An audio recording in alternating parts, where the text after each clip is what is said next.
On this episode of DC On Screen, we've got Justice Con news, all the latest on Zack Snyder's Justice League. Ray Fisher talks about Joss a little bit. Black Adam shooting is delayed until 2021. Plus HBO Max numbers, some cool stuff coming to HBO Max in August, and more awesome news concerning Sandman on Netflix. All right after this word from a sponsor we didn't approve of.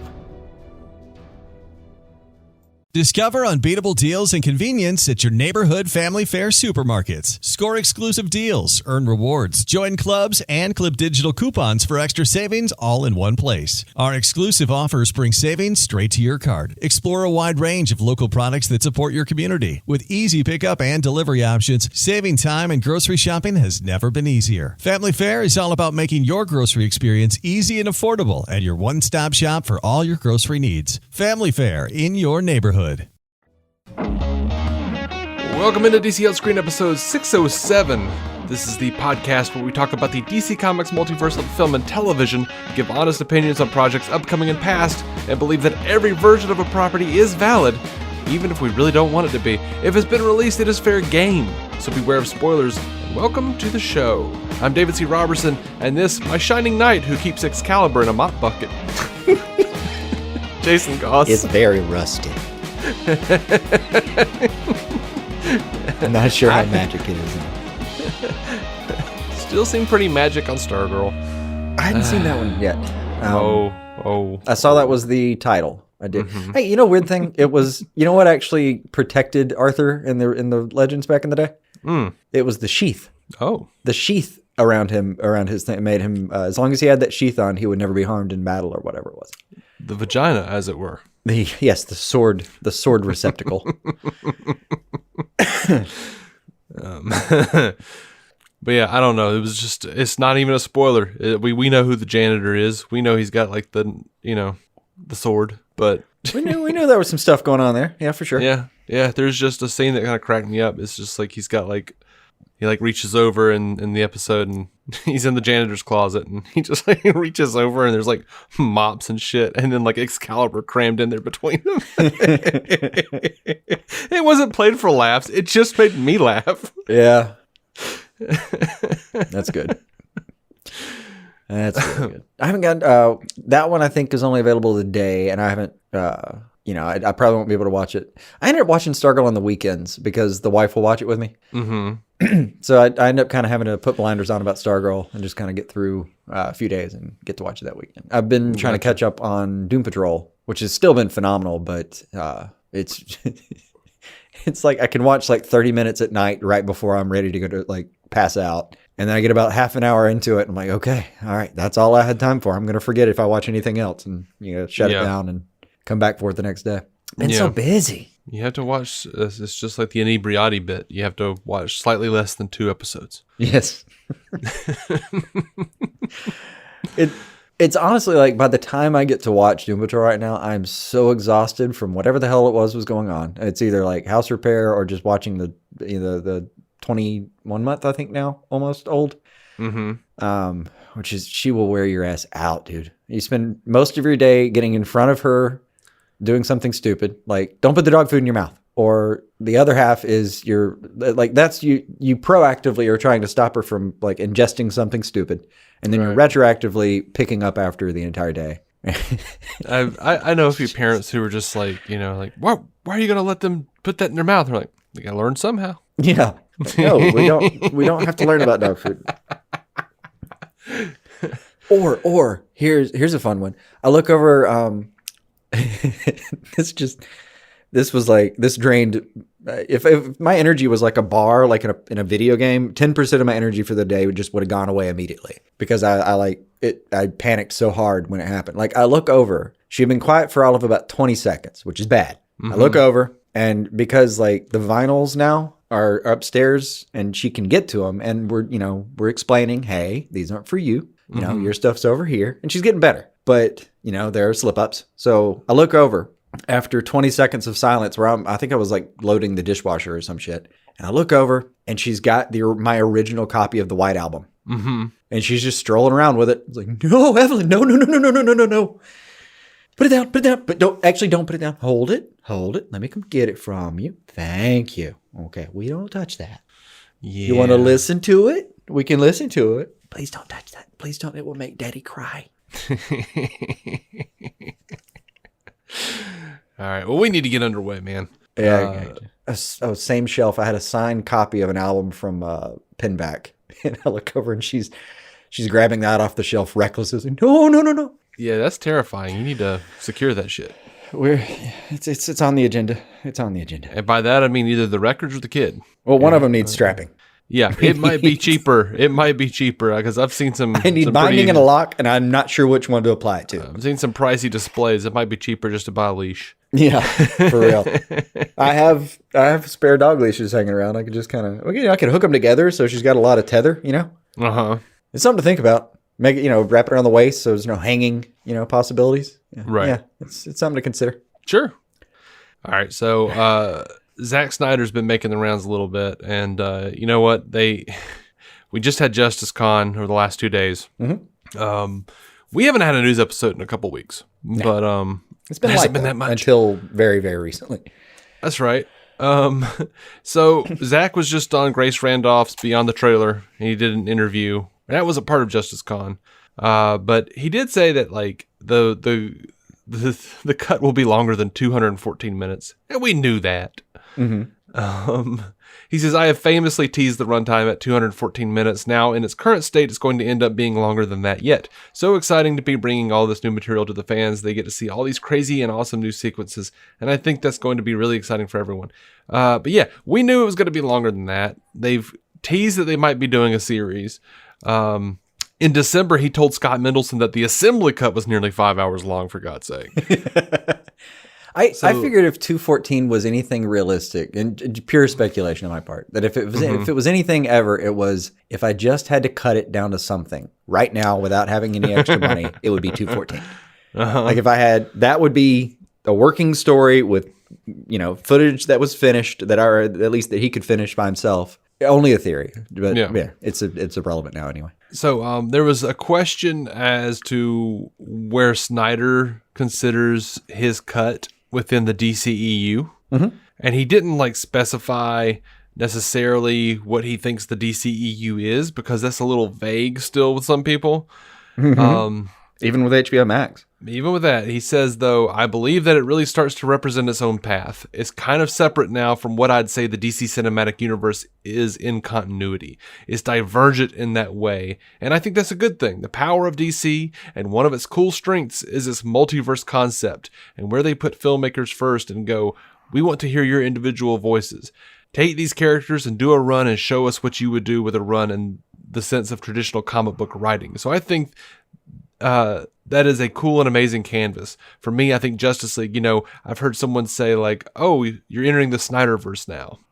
So I don't know if that means Birds of Prey. I don't know if that means we know that Jason Momoa said Aquaman takes place after the Snyder cut. Yeah. And then, like I said, or mentioned, HBO Max listed it under alternative universes or something for a second. It did, yeah, for just a second, and it was a weird time. I like what he's leaning into there. Those are great talking points. It is, and there is a multiverse. We are, hopefully, at the end of all this, we'll be able to go okay, well, you can kind of headcanon the new Flash movie into the Snyderverse if you want, but or Birds of Prey or whatever. Yeah. But if not, there's a multiverse, so I don't care. Yeah. I kind of just want to see all the things, as I always say. It's, I mean, even historically, what the MCU pulled off in, 22 movies and counting is they're not done. Mm-hmm. I'm kind of curious where that number ends after all, Yeah. And then what might be folded in retroactively, given some of the property changes. But it really... we don't have to do that. We never had to do that. It was a fine idea, and yes, it's a money printing machine, but we never had to do that. The Elseworlds thing, or just the little multiversal arcs, that's fine. And it's one of the strengths of DC, the crises and the folding in of different times and versions of things is one of my favorite things about reading these comics. Hell yeah. Lean in, let's do this. Absolutely. Now, one last thing for the Beyond the Trailer interview. He says he was talking about editing in quarantine. He says, it's challenging, but I'll be honest about our working situation in that it's pretty efficient. I have editorial upstairs, and then downstairs we have like a screening room so we can watch the dailies and watch the visual effects as they come in. My editor and I have this amazing sort of mirrored editing system, so I can see exactly what she's doing. It's really an amazing technological setup. The problem is you can't leave it, right? It's literally in my house. It's crack of dawn until the wee hours, and we're just working on it. Unless the kids come and drag me out, we're pretty much, in there. You just get in, and that's a lot. I give them that. That's a lot. Oh, it's cool though. Like 10 years ago, that was unfathomable. It's just kind of cool that that's even a thing. I enjoy that kind of stuff. And by the way, this is true of both the Beyond the Trailer interview and of Justice Con. Like Zack, even his setup where he's like doing live streaming looks cinematic as hell. Like he's got the focus pull going on, like the background is blurred. Yeah. He's like the colors are a little desaturated. Yeah. I saw some screenshots of it and I was like, no, that feels right. Like he blocked that. He totally did. He maybe even scheduled it for a time of day where the natural light in that room would help out. Yeah, like you got everybody's like, friggin' high contrast grainy 4:3 and he's over here in like cinematic ratio. Like looks like a film god. Yeah. Position himself with the rule of thirds, Absolutely. And, at this point just did it instinctively. Like, oh, it should be here. Mm-hmm. Yeah. I saw those shots and kind of laughed about the same thing. They did look weirdly good. Yes. So, speaking of Justice Con, I did get a chance to watch the Zack Snyder one. I watched the Ray Fisher one and I watched the Ray Porter one. I really do want to get to others, but there was some interesting news that came through on that. First of all, he revealed just a clip of Black Suit Superman meeting Alfred, and it's just really small. It's 18 seconds. Yeah, it's not much at all. It was a satisfying 18 seconds. It was a satisfying 18 seconds. And this is, if in case you don't know, this is the bit where we see the glass of brandy or whatever it is, like, reverberate. Do the T-Rex thing? Yeah, do the T-Rex thing, and Alfred looks up, and Superman, like, lands and walks up. And he's got the black and the silver, man. Mm-hmm.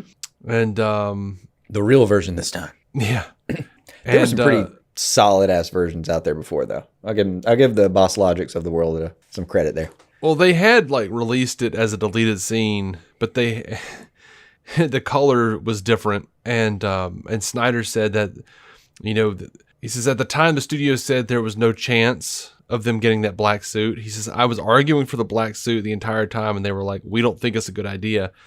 And then he said, I'd say, what do you mean? We would always he says, eventually we were like, fine, don't worry about it, we're good. We said we'll shoot the suit the way it was, but we had done little adjustments to the suit that would make it a little easier to dial it and contrast it a little more because we had done some experiments in Photoshop, so we knew how to do it. We had done a bunch of private experiments to make sure we could switch it on the DL, since frankly they just weren't into it. I thought from the beginning it was a great idea because it was the correct evolution for him. When he rose from the dead, he'd have the black suit. It just made sense. Yeah, for sure. I think it's funny that like Snyder just exists in a place now where he's doing like private secret experiments to make sure he can make whatever version he wanted to, because he just knows instinctively at this point the studio is going to screw him. They're going to screw me. All right, yeah, we gotta have a backup plan. I will give him this. Like, that suit cost a shit ton, and making another version of it in black would cost a lot of money. It's if he could find a way to do it otherwise, I would absolutely, if I were them, implore him to do that otherwise. Like, if he could just color grade that thing, hell yeah, let's do that. Mm-hmm. What do we have to do that price point instead of building another suit? Because that suit was probably worth, 7 digits? Oh, who knows? I mean, Shazam's suit was apparently worth like $1.5 million or something. I forget, but jeez, it was stupid high. Of course, he had the glowing thing to deal with, but whatever. Mm-hmm. Still, those suits are not cheap. They're not, and you have to make multiples. Zack does say that we'll get more. He says, I'll tell you guys, at Fandom, there will be more footage so you can look forward to a bigger meal, if you will. Mm-hmm. You don't have to watch just the same 3 shots over and over again. That clip, the Black Suit Superman, is more for fans. It's the realization of an idea. I would say for sure it's a teaser. So that's exciting. Yeah. I mean, it wasn't a lot of footage for sure. But it was satisfying footage in the sense that, it looked good. Mm-hmm. I liked seeing those two meet. Yeah, so absolutely. that was just a nice point. I could probably have watched 15 solid minutes of Alfred bumbling around trying to talk to him. But it was a very particular thing to pick to show us because it was such a discussion up to this point to show us real footage of, no, this is what it's going to look like. I've got this. Don't worry. And it was a really good, well-picked piece. Mm-hmm. I agree. So he says the name of the movie might not be Zack Snyder's Justice League. He says I'm kind of curious. He said that's the name we all want. It is the name that we are working on. It's legal reasons that restrict it. We're trying to work that out. That's the cool name for it. We'll see. You'll have to start a letter writing campaign. But yeah, that like would later be fun on to change it up now. Later on in the cast, though, they did talk about he did say that we should know the actual name by Fandom. Okay, so they'll have that sorted either way. Honestly, it's just not the biggest point of contention for me. I'll be okay either way. Yeah, it's not for me either. Long as the product's there, whatever. If that's where you have to compromise is the name on the front, fine. Mm-hmm. I'll take that. Right. Again, at Fandom in August is when we're going to be finding out if Justice League is a movie or a series. Oof. I'm divided on that, but I'll take either. Yeah, he seemed good with either. He was like, either way you can pause it. No, I mean, if anything, though, it kind of indicates like maybe it's 1 or 2 movies worth of stuff. Maybe that 5 hours is real. Mm-hmm. I don't care. Like pros for a movie, we get it at once, and we can sit down and absolutely gorge ourselves on it. Right. If it's a series, they're probably going to stretch that out over a few weeks. Again, not the end of the world. We'll survive. We've made it this far. Mm-hmm. Yeah, I don't know. I will be kind of curious in retrospect about what's driving that discussion. I kind of feel like Zack said that he has pitched it as a series. I think it's because having a series for streaming, I think I feel like there's probably a better chance of getting a second season. If you can show continued numbers and all that. If you can show continued numbers, but there is a better chance of seeing a second season more than a sequel to a movie, to a director's cut of a movie. You know what I mean? Yeah. So if it's an event series. I mean, even for streaming, you're still dealing with if I could produce, let's say 7 or 8 million people. Yeah. Consistently for every episode straight to the end. That's a really strong position to be bargaining from if you're him afterward. Yeah. And, beyond that would be great too. Just given the fan base, I don't know what we're dealing with. HBO Max's numbers apparently are really good. They've doubled up really hard since the subscription started. Mm-hmm. But I wouldn't know where I would take a swing at predicting what they're going to actually get. Yep. I don't know. That would take a lot of data that we don't have access to, first of all, and then a lot of guesswork. Yep. But either way, yeah, it does make for a good bargaining position. Hopefully, the ideal for me would be if AT&T and HBO Max were just in for whatever Zack wanted to do, and he was just, parsing it and looking at it and going, I think I have chosen series or chosen movie, Well, what if it's like this? Maybe they're I get the feeling that this is not a contentious discussion at this point. They're willing to buy in and see what happens here, but yeah, they may also be buying in hey, look, I do have skin in this game, and I want to say in how it rolls out, which is fair. Mm-hmm. And it's a better shake than he got before, for sure. So what if it's more they're saying, hey, look, we can do it as a movie, but if it's a movie situation, we're going to have one, let's say it's a 4-hour cut. Let's just pull it somewhere in the middle of the 5 and the 2 and say it's a 4-hour cut or something. Yep. for a 4-hour cut on a streaming service, we're going to need like 15 million views of this movie that actually last for their whole, like through the 70+% mark on the movie and stuff like that. Mm-hmm. If you want to do it as a series, all I really need is about 6 million per episode. And, I need it to have legs. I need people to finish the series. Like the last episode has to have at least 5 million views or something. Like maybe they're giving him benchmarks of like, which one do you think you can hit better? Mm-hmm. And if you hit these benchmarks, whatever it is you want to do, we're up for another go. Yeah. All I'm sure about is there probably are benchmarks for another go. Possibly. There possibly are, yeah. Somewhere somewhere there's an accountant saying, yeah, if it gets to this point, we can make money if we do this again. I would be very surprised if they didn't do a series, because during Deborah's panel, she was talking about Deborah Snyder. She was talking about in her panel that like they're actually going to be able to expand it far beyond what they could in a theatrical release and really get into the meat of like character work and really show like who the characters are and why it matters when they actually become a team. So I can't imagine what an actual movie would look like with that much going on in it. I mean, I guess we'll see. Long, but like he said, you can hit pause. You can come back to this. Yeah. We're 3 attempts into finishing Hamilton right now, and we will. It's great, but Lord. There was a hilarious headline I saw a couple weeks ago like 2 that was hours like and 45 minutes, man. It said like J.K. Simmons says Snyder Cut will be long. It's like, no kidding, J.K. There's a 10-minute scene of just Gordon filling out paperwork. Yep. But damn, is it artistic. Really well art. It's really well shot. Slow motion JK pencil kills marks. it. Man, he fills out that paperwork. All right, so here was a crazy thing. Zack at some point in the stream says, it's exciting to get this chance, and I wouldn't look a gift horse in the mouth, and I love working on it, and I would do it for free. And I am. Wow. Yeah. So apparently he's whatever he got paid for Justice League, that's done. Like he's not getting paid for this shit. Oh, I'd be surprised if he doesn't get some back end, but still. I don't know, man. I don't know. I have no idea. That's what I was telling you months ago. Like Snyder's that kind of dude, man. He's got the money. He's got a freaking. he ain't hurting. He do this shit for free. He'll do this shit for passion project. I mean, he's still getting paid for Army of the Dead. What are they calling that? Yeah. Is it Army of the Dead? Did I get that? Yeah. Yes. Yeah, you did on Netflix. Yeah. I had to remember AOTD because that's where I keep seeing it abbreviated. Anyway, I'm looking forward to that too. Yeah.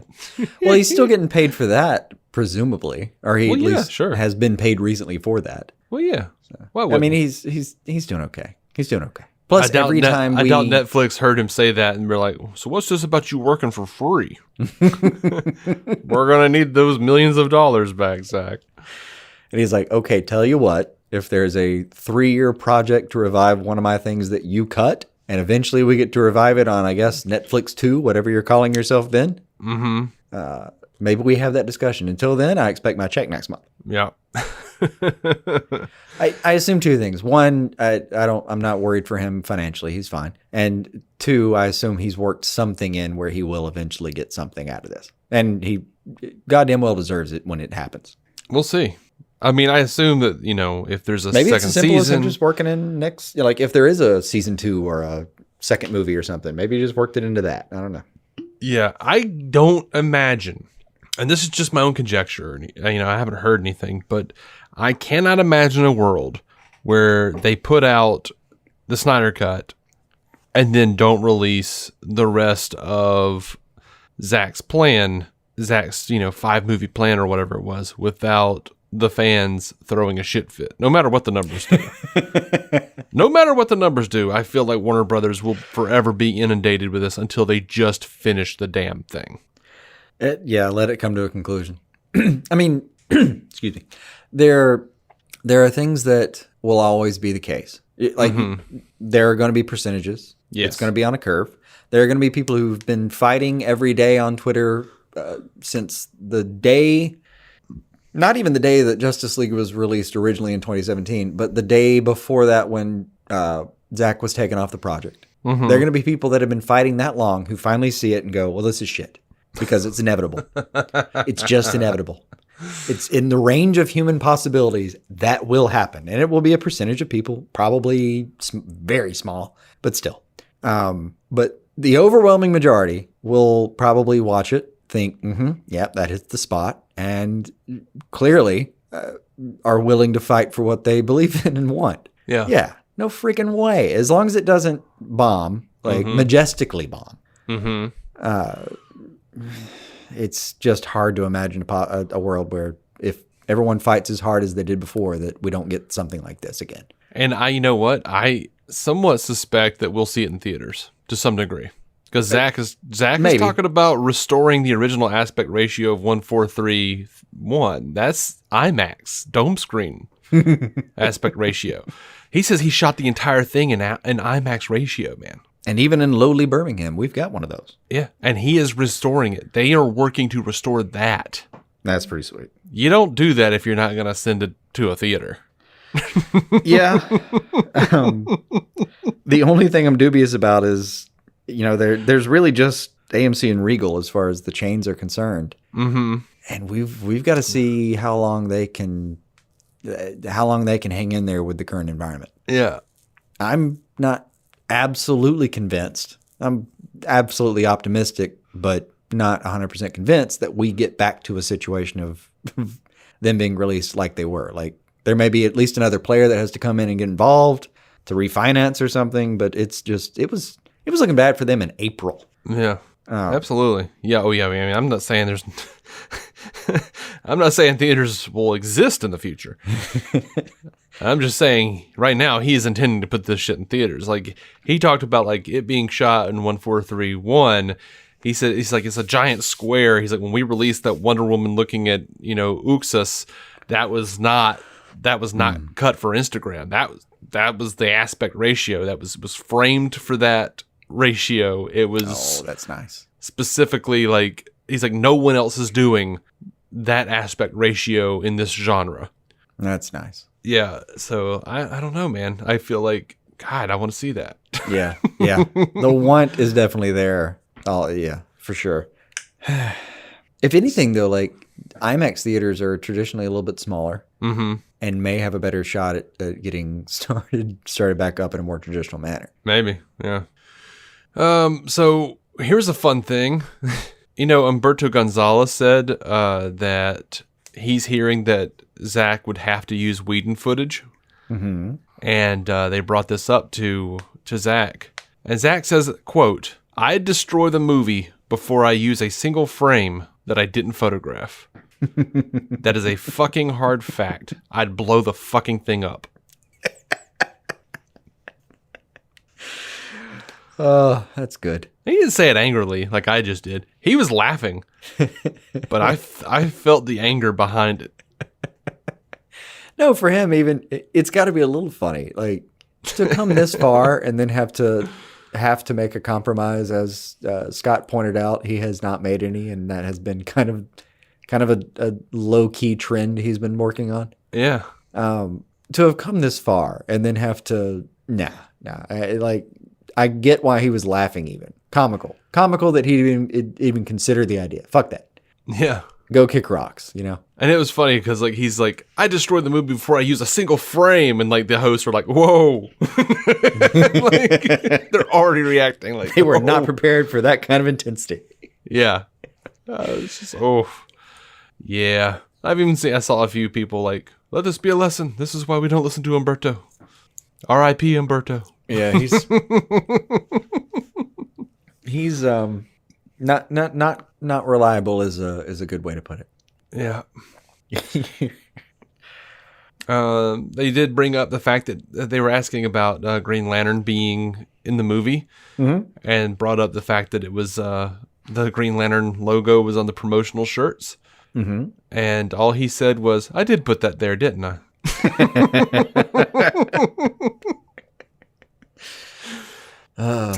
And last but not least, they asked if it was his decision to leave Justice League. And he says, "It certainly was our decision to leave the movie in the light of what happened. And was it specifically our call on who would do it and all that? it was before the committee. We were pretty distracted at the time. Fair is an understatement. Yeah, absolutely. That does shed some light on though. Like it's, we kind of wondered how exactly it went down. Was he told? Was he told you're out? Was he told whatever? And the verbiage at the time very much made it sound like it was a mutual decision. Yeah. So maybe it was some kind of middle ground where it was. I think it was a situation of we're going to make this as hard on you as possible until you decide to leave. Yeah. And that was probably before the situation with his daughter even happened. I think that was happening. Yeah. Yeah, that was going into BBS. It. That was like. I think that was day one material. And then once it actually happened, it was just. Yeah, like, you don't have the bandwidth to fight that battle after what you went through. Fuck it. Like, it's just a movie after all. You've got real stuff to deal with. Yeah. Yeah. And, the only thing I keep wondering is, like, when he left, even under those contentious terms, when he left, the only thing I kind of wonder, like, if I could ask him a question, is like, did you think that your vision was still in good hands? Or did you think, okay, what I've tried to build is fucked? Because they're like, certainly Warner Brothers verbiage was pretending that no, we're still going to finish up what he was doing, but clearly they didn't. Mm-hmm. I just kind of wonder what they told him a little bit. That's all. Yeah, I'm very interested to see what exactly. I mean, I would like to know all the things that went down and who did what, and we did get a little bit more from Ray Fisher, where he was talking about how there's a process that's being undergone as we speak to get to the heart of everything that I'm talking about in regards to Joss Whedon, Jeff Johns, and John Berg. He says, Joss is probably scared, and he should be, because we were going to get to the heart of everything that went down. They talked to him about John Berg's response, where he was saying, he was just upset he had to say booyah. He was like, no. He threw that out because he's scared, because everything's going to come out. So they're just finding a way to come with it. Yeah, he was Ray's just like, not backing down. Dude, he is not. He was like talking about like, it's a really cool panel, and I suggest, everybody go and listen to it. Or watch it. But he was like, man, he has lost jobs. He lost a job like trying to unionize. He's like, I live very simply. I don't care what happens to my career. He's like, I don't need a lot of money. I don't need anything. You got to respect the lack of fucks.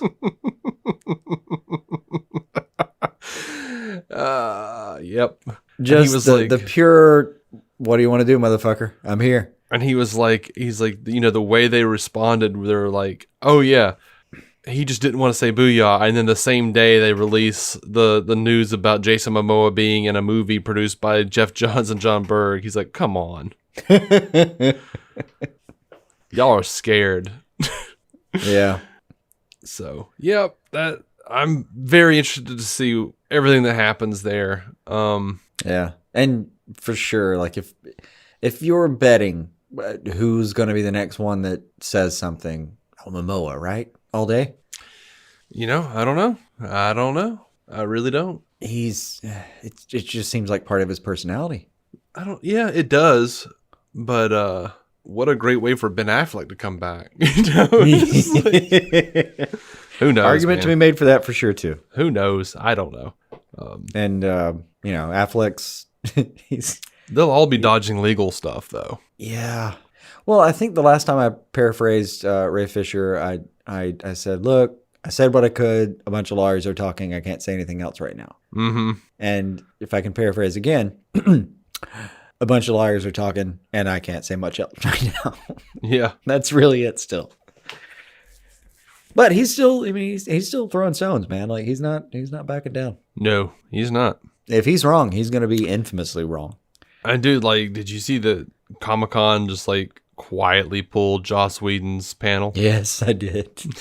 It just suddenly went away and nothing to see here. Instead, like, Joss just sort of like slipped in and like showed up without much fanfare on Nathan Fillion's panel. Mm-hmm. Talked about Firefly and left.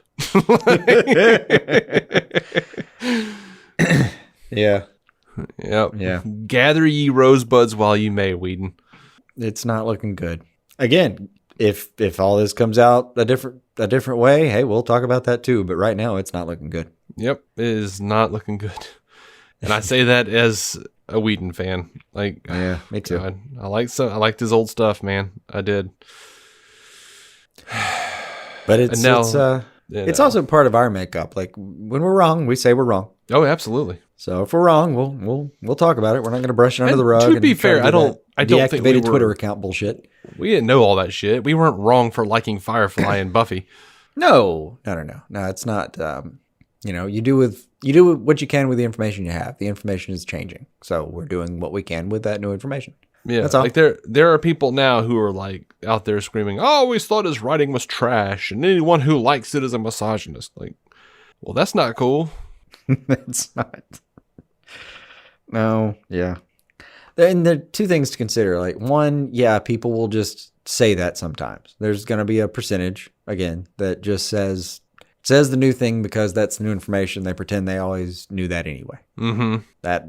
That person's always going to be out there. There's also going to be another slice of the pie chart that's like right for the wrong reasons. Yeah, I always knew so and so, and no, you didn't know shit. You weren't working on real information then, and now you've got stuff that fits your vision of the world, and that's just really confirmation bias. You're right for the wrong reasons. You're not to be trusted either. Yeah, there's going to be a piece of the pie chart that's those two groups, and I guess good for them. They get their victory, whether it be trumped up or not. But yep, they'll have a good day, and good for them. So comicbook.com was doing an interview with Jeffrey Dean Morgan. Mm-hmm. And like that this is still relevant. Yeah, he said Michael Keaton swooped in and took my gig. He said, "Nah, I think that's super cool. Ever since Zack Snyder walked away, my whole kind of bit in that world has walked away with him. However, there's always a chat going on, so we'll see." I'm like, yeah, man, Zack's back. Zack's doing a whole thing over on HBO Max. Oh, he's got a whole thing. There's still a Flash movie. There are plenty of opportunities for him to show up. How great would it be if they're talking, like Flash is talking to Jeffrey Dean Morgan, and then they're like, well, we've got a problem. What's the problem? Well, we've been talking to Michael Keaton, and he finally got back to us. But the other thing is, like, Zack wants you on his team. Why, yes, I will take both. Yes, I would. I'm not saying that's what's happening, but I mean, he is an imposing motherfucker. Mm-hmm. I really want to see him in that outfit with the sharp shoulders and the red eyes. Yes. God, I want to see that. He is an imposing penetrator of mothers. It's clearly what I meant. Mm-hmm. No, another thing I really want to see, to be fair, is I wouldn't mind, I'm just dreaming here, I would really love to see a version where it's like, maybe we get both for half a second, and there's the angry Elseworld Flashpoint version with Dean Morgan, and then just kind of more of a Batman Beyond version of the Michael Keaton. And am I crazy? I just wouldn't mind seeing those two meet and argue and fight about it. Yeah, I was talking to our friends Eric and Michael, and they were like, "Dude, there's no way they're not." If you heard a phone call, by the way, a minute ago, that was Michael. I didn't, but good to know. It's on the recording, bro. But yeah, I was talking to those guys, and they were like, "Man, if there's no way they're not going to do Batman Beyond, like that's what everybody wants." I'm like, "Yeah, that's what everybody wants, but I don't want to see that right away. Like, I want to see him as Batman for a while." Like winding down his career. Like, let him fix the multiverse first. Let him run around and mentor some people. See him in action. Retire from the Justice League because he's not sure that that's where he needs to be anymore. The whole thing. Right. Let him do come back again because he realizes that he's supposed to be there after all. Like, let him do the thing where he's like running around helping. He's like old Spock in JJ Star Trek, and then at the end, like have him like traipsing off into the dark, and Affleck or Pattinson or somebody walks up and it's like, wait, and, they have a scene, but then let him go off and do Batman Beyond. Yeah. Like, So yes, I stress this more and more. It seems like every week now I stress this. I want all the things. Every one of anything you can imagine, I want that thing. Yeah. If you're sitting around shooting the shit, like, oh, this would be a cool idea. I'm like, yes, it would. Let's try that too. After we get those things, will we sit around and bitch about not having time to actually view them? Sure. Yes. Sure. We'll do that. I'm sorry. I'll cop to that. But do I want them? Fuck yeah. It will be almost like sort of like post-coitus afterglow where like I don't have time or energy to, or even the genetic makeup to figure out and execute every position. Like, if I was a video game character, my dexterity class, not great. There's going to be a limitation here. That doesn't stop me from wanting all of the things. Or even trying. Look. As Pierce put it, failure is that thing I ate for breakfast. Mm-hmm. Yeah. I want all the things too. So let's watch all the things. And this can't last forever. It just can't. It won't. It's a wave. Maybe. It's going to last a while. But other things will probably at some point start to trend up and take up more of the general audience's time and appeal to them more. Yeah. And, things will wax and wane. Nothing lasts forever. It just doesn't. No. Like even Shakespeare undulates in the popularity of the plays that are actually being performed at any given time. Mm-hmm. I'm going to take whatever I can get, whatever I can't get to at the time. I'm going to use that to bank. And when we're in an ebb, I'm going to watch that. Indeed. I mean, sure, I'll go back for Teen Titans and Teen Titans Go when the time comes. I was just like, actually, we've done a pretty good job of not doing that. Oh, wait, no, there's a ton of stuff we didn't get. Shit ton of animated and all this. Yeah. Pennyworth, good God. Yeah, Pennyworth. Yeah. You still haven't watched Watchmen? God, you're right. I haven't. Yeah, I know. And it's so good. And I'm so spoiled on that, too. I keep finding out things like, damn it. Anyway. I know. Yeah. It was really fun to do week to week because it was a lot of fun to predict. Mm-hmm. And honestly, Matt and I got a lot of it fucking right. What was the name of that podcast again? Who Watched the Watchmen? All right. That's where you guys go check that out. Who Watched the Watchmen? If you want to go check out a weekly episodic review of a show that has been out for months now. There are people out there, man. There are people out there. No, I appreciate that too. Like if I go binge a show that I've never seen before, you maybe go look for something that covers in the same way. Indeed. So I still like that we have somebody out there that's listening. I forget the name off the top of my head, and I'm sorry about that. But somebody's actually written in a couple times saying like, I'm at this point in the back catalog. Yes. Like you're like 3.5 years from now. I don't even know what's going on in your world at this point. That's so weird. I will say at that point to whomever I'm referring to, I hope you find us well. Indeed. Don't give up. Mm-hmm. I think we get a little bit better. Or at the very least more tolerable. Sure does. Yeah. We don't get nearly as many people telling us we're harsh anymore, but I don't think we're that harsh anymore.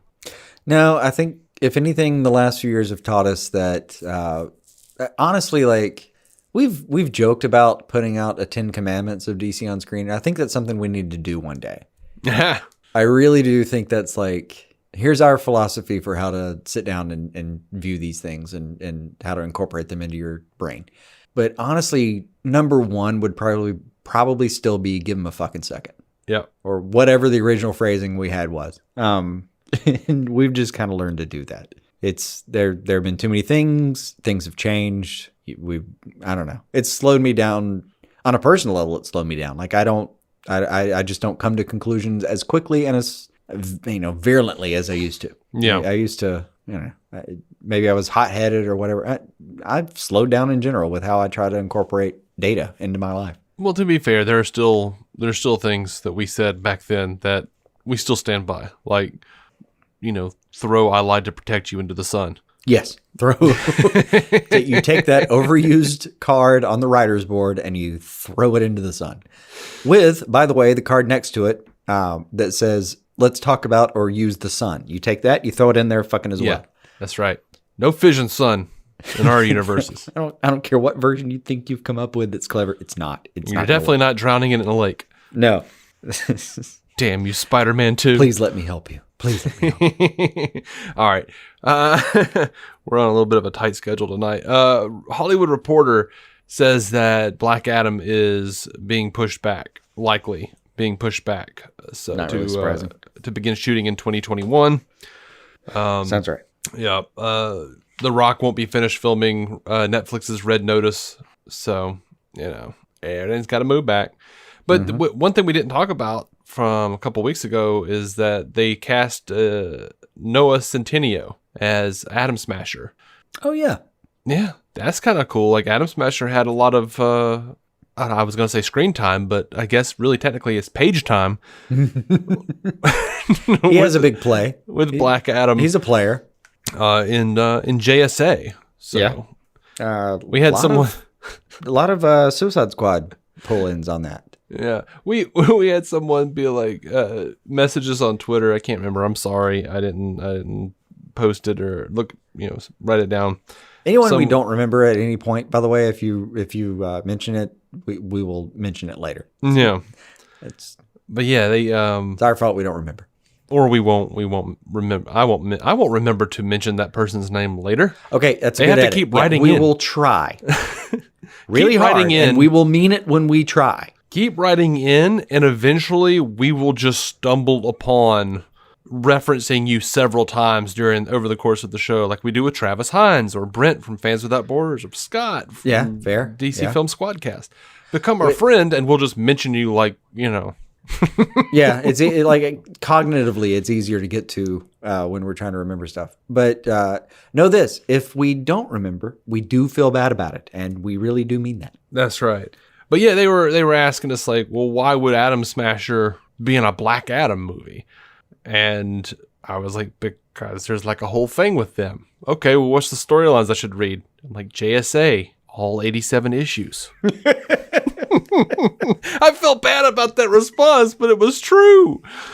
I was like, look, like issue number 2, they set up Atom Smasher and they like really flesh him out. Like Black Adam comes in, they become a... It's a whole thing there. Yeah. And no, I didn't mention the Suicide Squad run afterward for Atom Smasher. Or for Black Adam. But anyway, yeah. They met in that context, if I recall. Or not met. I'm sorry. They encountered each other in that context, if I recall. Mm-hmm. So yeah, AT&T, like you mentioned before, they did AT&T CEO John Stankey, which every time I see his name, I always want to say John Stanky. It's Stankey. That's stanky. I get it. I do stanky. get it. That's stanky. I'm sorry. I get it. If I would be tempted if I was writing the birth certificate for his name to just separate the Stan and Key into middle and last name. I'll tell you this, before my name got printed in the press a whole bunch, I would definitely change my name to John Stan Key. I would separate it. Or just take the E out at least. No, that would make it more stinky. The E does help. You're trying to stop it from being so stanky. Ooh, that's hard. How do you fix that? Oh, the I, you can't replace it with an I? Ooh, that's difficult.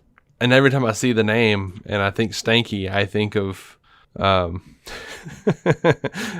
old bit from Conan O'Brien where they, I can't remember who they were talking about, but they were doing like celebrity, retirement plans or something. Mm-hmm, mm-hmm. And whoever it was they were doing said that their future plans was to blow out of Squaresville and get, oh no, that was what it was. It was Rudolph Giuliani. And it was like, cause he had cleaned up New York and like closed all the porn shops and everything. And his future plans were to blow out of Squaresville and get some stanky on my hang down.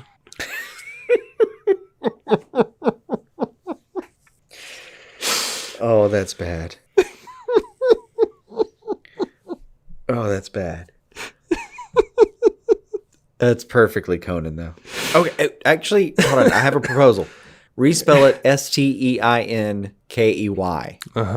Because it'll take the average person a minute to figure out that they're going to say Steinkey, and then it's going to be like a dialogue you're predicting, because the average person is going to look at, oh, Steinkey. No, it's actually Stanky. Yeah. And then they'll just roll with you on that because they're fine. Mm-hmm. Or do Stonky with the same dialogue in mind. Right. Oh, it's Stonky. No, it's actually Stanky. Oh, okay. Yeah. That was such a good bit, though, because they let the laughter go, and then after it dies down, Andy goes, "What is a hang down?"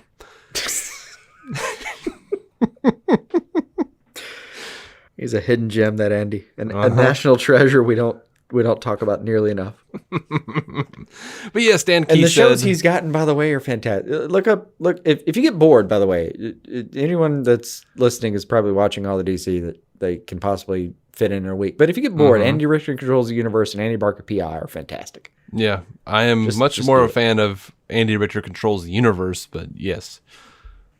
No, you're not going to get a full run. There's no conclusion. They all got canceled. Mm-hmm. Do it anyway. Still great. Uh-huh. Uh-huh. And then when you're done with all those, watch Better Off Ted. Mm-hmm. Oh, good Lord. Anyway. Very soft conclusion, but God, so good. What is that, Jiminy Glick? Okay. Stan Key said that HBO Max drew in 3 million retail subscribers, though it currently has 4.1 million overall subscribers, as 1 million customers have AT&T packages that include the service. AT&T has a goal of 50 to 55 million HBO Max subscribers by 2025, and on their latest earnings call, they said they were on track to hit that milestone. By comparison, Disney Plus had 10 million subscribers after just a few days and amassed 26.5 million paying subscribers in its first month. And they have since gotten about 55 million subscribers, and though all of the other services apparently pale in comparison to Netflix's user base, which currently stands at 193 million subscribers. Yeah. So, well, a couple things to consider. HBO Max is, I think, still U.S. exclusive. Mm-hmm. So that's a limiting factor. Mm-hmm. I don't know when they plan to expand that. Like, if you're, Travis, for instance, is deeply mad about DC Universe never quite getting into certain areas. Right. I get it, and I'm sorry. But if it's any consolation, I don't think it's going to be there that long. Yeah. The content will be available on other platforms, and as far as I can tell, the only thing that doesn't have at least a replay platform at this point is Titans and Young Justice. Yeah. DC Universe has ended their yearly subscriptions, though. Yeah. You can only purchase it at $7.99 a month. Yeah. It's on life dead. support. Let's dead. face it. It's over.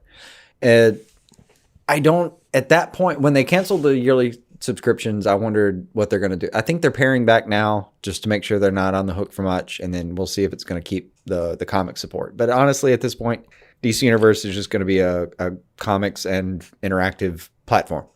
And It's fine for that. It's actually a really good comics reader platform. But yeah, I hope they keep that and maybe some old TV shows or something. But I mean, yeah, at least some replay available. But I think we'll get a Titans is moving to HBO Max announcement soon. It's either HBO Max or CW. Not CW. I think it's too. You don't think so? No, it can't. I don't think it would be good on CW. I don't think it'd be good, but I think it's too dark for CW. Maybe. I don't think they can do the stuff they've been doing for 2 seasons on CW. Right. Both in budget and in what they're actually putting on the page. That's fair. It's just not going to work. Like the other outlet, maybe like TNT or something, like something that was originally flirting with Titans to begin with. But I still think that's a no. I think HBO Max is maybe the best chance for where Titans lands. Young Justice could really go anywhere. It could go back to Cartoon Network. Doesn't matter. Could. Sci-fi. Harley's doing okay on Sci-Fi. They could just transfer that there as well. Well, no, Harley's going to HBO Max. They announced that last month. I know, but it did okay on Sci-Fi when they were replaying. It did. So it would be an outlet. Yeah. By the way, Birds of Prey is going to HBO Max on August 15th. Mm-hmm. Mm-hmm. We're kind of swapping some stuff for that, though. It's the only frustrating thing about the streaming idea in general is you just have things until they're not there anymore. Mm-hmm. And then you got to go find it wherever else. On August 1st, though, they are going to be bringing back all 4 of the Batman movies that just left. Batman 89, Batman Returns, Batman Forever, and Batman and Robin. And they're going to be adding Batman Begins and Dark Knight. Well, that's good. Because I no longer own a DVD player, and I can't play the one DVD I have that has all those on it. In super low quality, bought for $5 at a Walmart because it was like, yep, I should just own those. Well, all right. Forget where we were going with this. But anyway, I don't know. DC Universe is probably done. Yes. In any meaningful sense. Mm-hmm. I mean, what, maybe 3 months before there's an announcement about that? I would pure say speculation, but yeah. So in 2020, let's put it that way. It might be 2020. Who knows? One more piece of news though, because we got to get going. Sandman over on Netflix. Neil Gaiman said the joy for doing it as a Netflix series is we aren't in the place where we're throwing things out. In fact, it's the other way around. Sometimes that means that a lot more stuff gets to happen because we have room for it. But we're never throwing things out. We're never abandoning things. And that in itself is a complete joy. And they are aiming for an October production start. But yeah, I always like to hear that they're looking to expand, not, cut out chunks of a property when they're adapting it. Yeah. That being said, I finished the Audible book today. Uh-huh. It's delightful, by the way. Mm-hmm. I think you could get like a trial for Audible and probably sneak that in if you wanted to. Probably. Worst case, I think it's $12 or $13 or something. And it was it was 10 plus hours, and it was absolutely delightful. Well, good. Neil Gaiman narrating the whole thing with James McAvoy playing Dream the Endless and all that. Right. It was glorious. I can't even. It really pumped me up for the idea that we're going to have a Netflix version at some point. That's awesome. Yeah, I'll have to check it out. I know I've got Scott from Squadcast constantly being like, dude, not even to me, just like on his timeline. And I'm like, oh, God, I want to check it out. Yeah. I know he's a fan. Like he actually has the entire omnibus, which must have put him down like $300 or something. There's no telling. It's a lot. I will tell you this though, just for funsies, the Audible book or the Audible version doesn't play Lucifer in any way that makes it feel like the character, but it did not stop me from imagining Tom Ellis. That's funny. It was Michael Sheen though, playing Lucifer, and that's the guy from Masters of Sex and Good Omens. Yeah, it just didn't stop me from imagining his face. Like I recognized the voice. It just didn't matter anymore. Like I've had a few years now with that guy. Yeah. Visually. Yeah. So I think we're going to wrap it up. We normally do fan feedback or listener feedback or whatever you want to call it. I feel weird saying fans. Yeah, me too. DC fans, not our fans. Yeah. There you go. I fixed it. Listener engagement. Right. We normally do that. I don't have time for that this week. I'm so sorry. And please forgive. And you'll notice on Twitter I didn't say, hey, you got questions for us, because I knew I wasn't going to have time for it. Yeah. But I do want to say thank you to all the patrons out there and everyone who listens.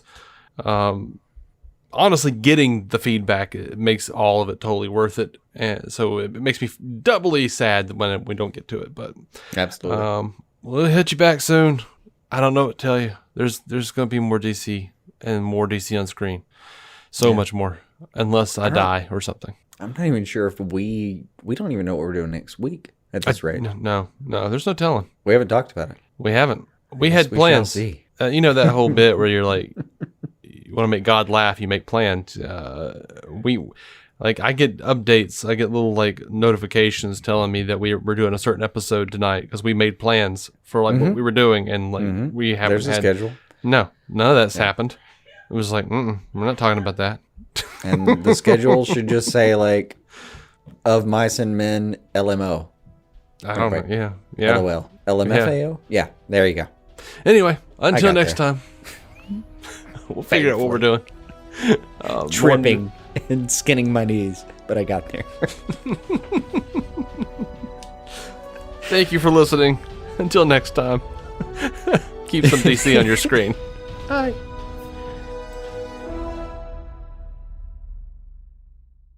Our intro music is by Jason Goss and Michael Shackelford. Michael's band, Galactic Engineers of Magnetic Sounds, or GEMS, can be found on SoundCloud and Bandcamp. Visit DCOnScreen.com to find our Patreon, merch, contact information, and every episode of the show for free, including crossovers we've done with other podcasts. DC On Screen is a maladjusted production. For more from me and Jason, including sketch comedy, vlogs, parodies, and our improvised web series Hey Guy, visit maladjusted.tv.